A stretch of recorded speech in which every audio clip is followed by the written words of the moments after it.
And so we're going to read today Brave and the Fox by Nicola Davies.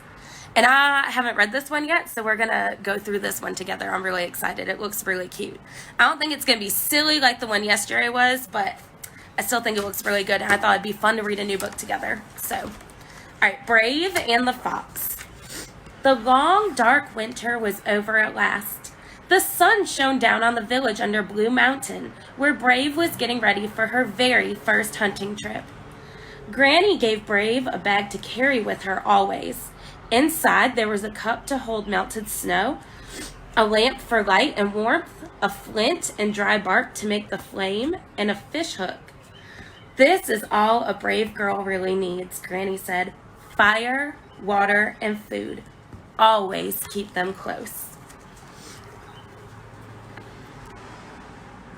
Where do you think Brave lives? What are we thinking? I'm noticing some mountains and some snow. It looks like a sled, and it looks like Brave and her Granny are dressed really warm. I'm thinking maybe the Arctic.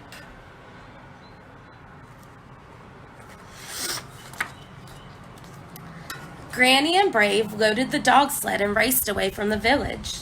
The air still had icy teeth, but they were cozy inside their fur-lined parkas and mittens. The dogs' feet pattered, and the sled runners shushed over the frozen sea.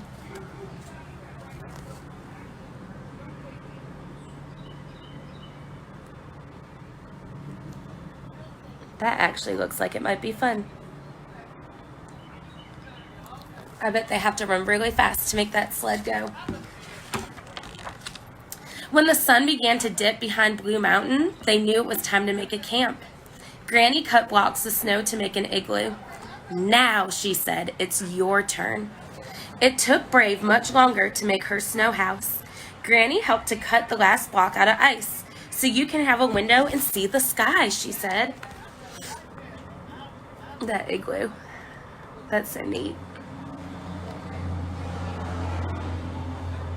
Yeah, Iris, I think in the Arctic too. Looks very chilly.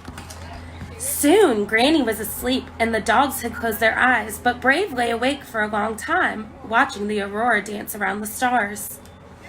Yeah, ice could break. You're right. Look how beautiful that is.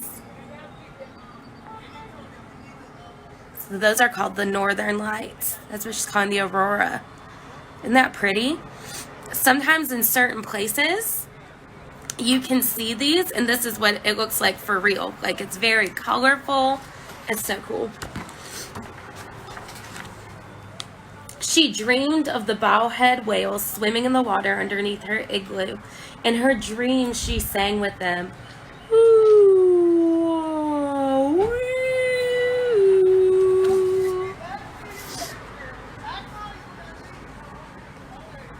That's a really awesome dream, I think. Brave was so deep in her whale dreams that she didn't hear the ice split apart and send her drifting. Oh no, y'all. All right, there's her igloo. Look, the ice is cracking. She's gonna break. Look, she's starting to, her igloo's floating away, guys. Well, her name is Brave, so I bet she's going to act very brave. In the morning when Brave woke, there was no sound of hungry dogs or Granny calling out her name. All she could hear was the ch-ch-ch of the ice floes knocking together. She went outside and saw that Blue Mountain was just a baby's tooth on the horizon. All she could see was ice and ocean and a small white fox. But there was no time to wonder how the fox had got there, because the igloo island had started to break.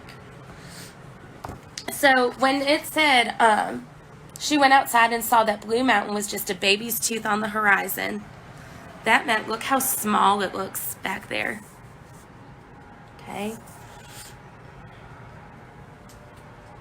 So she's pretty far away from where she started. There was only time to jump. Oh my word. The cracked ice looked like a maze, but the little fox led the way and Brave followed, from floe to floe, faster and faster and faster, until one last leap.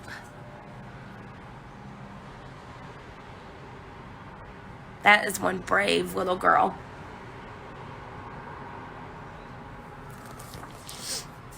They landed on solid ice, sliding and tumbling, rolling over and over, and skidding into a snowdrift that felt warm and furry.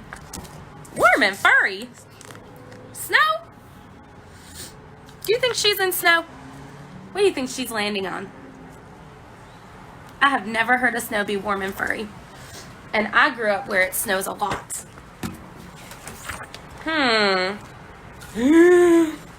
It was a polar bear. The bear woke at once and snapped its jaws. It missed the fox. It missed Brave. But it bit her bag and held on tight. If she pulled back, the bear might eat her. If she let go, she would lose the fire, water, and food, and without them, she wouldn't make it home. But the little fox saved her. It darted forwards and bit the bear's toes. As the bear's mouth opened in a roar of pain, Brave pulled her bag free. Then she slipped her hand out of the mitten and threw it down. By the time the bear had sniffed it, chewed it, and spat the mitten out, Brave had got away.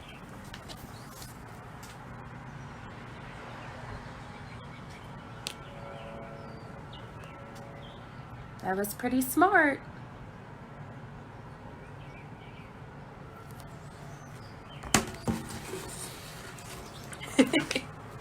She looked around to thank the fox, but it was nowhere to be seen.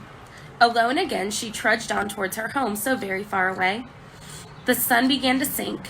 Clouds came in a blizzard, shrieked down from the sky. Yikes. Brave knew she must make a shelter from the storm, but cold bit her bare hand. Snow swirled and filled her eyes so she couldn't see.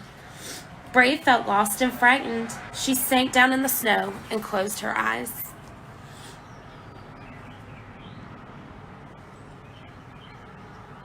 Well, there's the little fox, but Brave couldn't see the fox. Do you see him?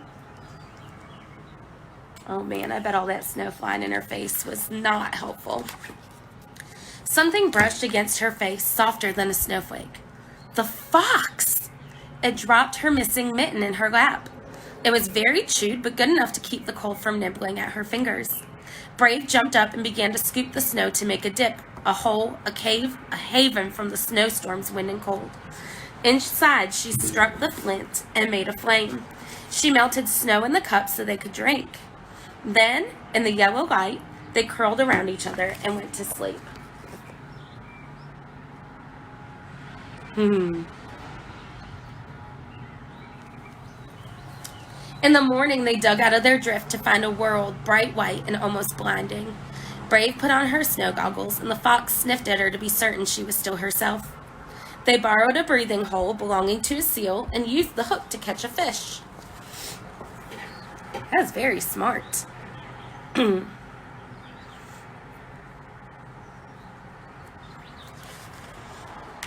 on they went. As they walked, the blue mountain grew from baby's tooth to walrus tuck to whale. They were almost home. It's getting closer and closer. But they reached a split in the ice, not just a crack, a chasm, wide and blue with no way to get across.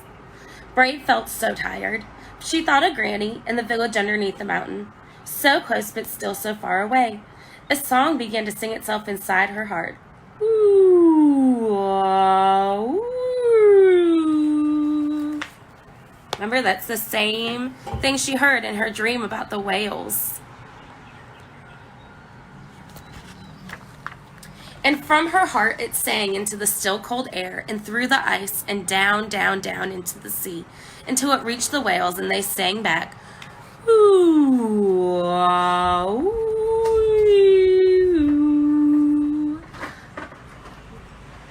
One by one they came and side by side they swam, a line of wide gray backs like living stepping stones leading Brave and her fox home. That's awesome.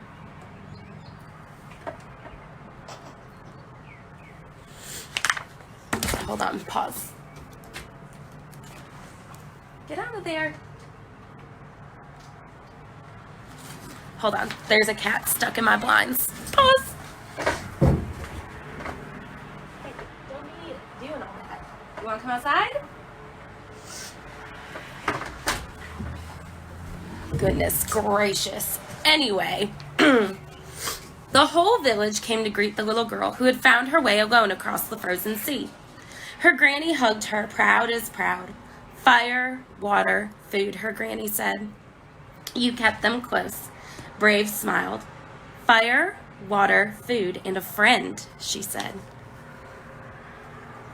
Here's everyone coming to see her. There's her granny. And that was the end. There goes the little fox back to help someone else. That was cute. I like that, guys.